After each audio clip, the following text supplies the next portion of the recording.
What happens when a company's founder and CEO is more interested in creating a global lifestyle brand than in running a profitable business?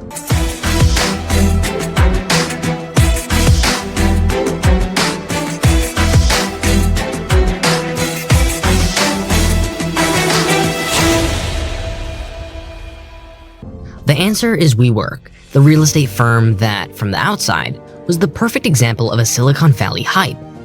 How did a company once valued at nearly $50 billion fall so far, so fast? Was it financial mismanagement? Was it all the shocking scandals? Or was there more? In this video, we'll explore the spectacular rise and fall of WeWork and the reasons behind its failure. Meet Adam Neumann, the eccentric entrepreneur who's more than just a tall, long-haired, barefoot, meat-banning, weed-smoking, tequila-drinking, Kabbalah studying, experimental school-opening cousin-in-law of Gwyneth Paltrow. He's the founder and ousted CEO of We Company, the real estate firm that famously purchased the copyright for We from none other than Neumann himself. Step aside, Elon Musk. Adam Neumann's ambitions were just as wild as his larger-than-life personality. According to Fast Company, the WeWork founder wanted to do more than just rent desks. He dreamed of creating a company that would transform every aspect of people's lives, both in the physical and digital worlds.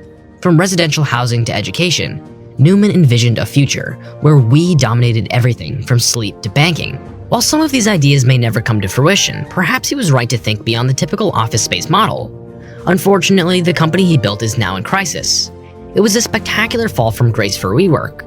After filing for an initial public offering of shares, the company's fortunes took a nosedive. Within 6 short weeks, founder Adam Neumann had been ousted from his CEO position and had given up his majority control of the company's stock. WeWork's proposed valuation plummeted by over half, and the IPO was scrapped altogether. SoftBank, the company's largest investor, stepped in to take over. The writing had been on the wall all along.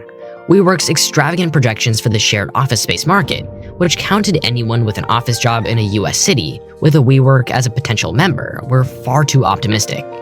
The company's culture and strategy were beholden to Neumann's bizarre ideas and whims, and its finances were in shambles. It was a cautionary tale of what happens when ego and excess collide with reality. From the get-go, WeWork's business model was expensive and lacked a clear path to profitability, as BuzzFeed first revealed in 2015. But it wasn't just the company's questionable finances that drew attention. Founder Adam Neumann's bizarre behavior, from walking barefoot in meetings to his penchant for tequila, was part of WeWork's quirky brand image. However, this year's scandal was different. Allegations of self-dealing and self-enrichment by Neumann added a new layer of damage to the company's already shaky reputation. Despite his stock selling and leasing of partially owned buildings back to WeWork being previously exposed by the Wall Street Journal, the added scrutiny was enough to send the company spiraling. It was a cautionary tale of what happens when a company's brand image is built on shaky foundations. Even at the height of WeWork's success, the skeptics in the financial press never bought into the hype. The Wall Street Journal's Elliot Brown, who had been following founder Adam Neumann closely, had described the company as a $20 billion startup fueled by Silicon Valley pixie dust back in 2017.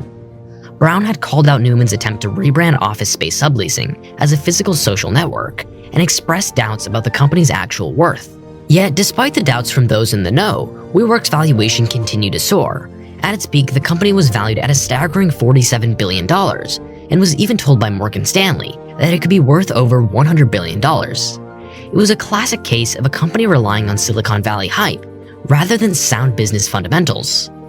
WeWork's subleasing spree won't leave behind towering monuments or abandoned airports, but it has quietly transformed the skylines of New York, San Francisco, Seattle, and Boston.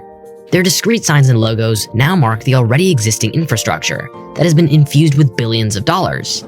Yet, with an average lease length of 15 years and a $47 billion payment obligation, WeWork's risky rental strategy resembles that of financial institutions relying on short-term borrowing. Will this subleasing juggernaut be able to weather the storm? The downfall of WeWork was not a result of investigative journalism or the gradual decline of a company like Uber. Rather, it was a frenzied social media condemnation fueled by the re-airing of widely known facts in a new light. What was once seen as amusing or perplexing suddenly became horrifying. And this time, it wasn't teenagers on Twitter condemning mediocre TV shows, but middle-aged men dissecting a 220-page financial statement in real time. It was a stunning example of how public opinion can quickly turn, and how a company's valuation can crumble almost overnight.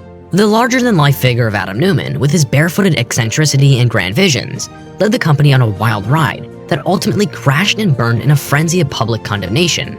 Despite desperate attempts to salvage the situation, including returning millions for the name We, nothing could save the company's plummeting valuation. Bankers proposed drastic cuts, Neumann was ousted, and the IPO was scrapped. Even with the recent deal to cede control of the company to SoftBank, Neumann remains a very wealthy laughingstock. The Japanese conglomerate is buying $1 billion of WeWork stock from Neumann, along with a whopping $185 million consulting fee and $500 million to pay off a loan from JP Morgan. As if that wasn't enough, the Wall Street Journal reported that SoftBank is even covering Neumann's $1.75 million bill for using WeWork's private jet for certifications and other jaunts. Despite his apparent downfall, Neumann is still laughing all the way to the bank. WeWork had wrapped itself in a lofty rhetoric about changing the world, a message that clashed with Saudi Arabia's authoritarian regime and religiously conservative society.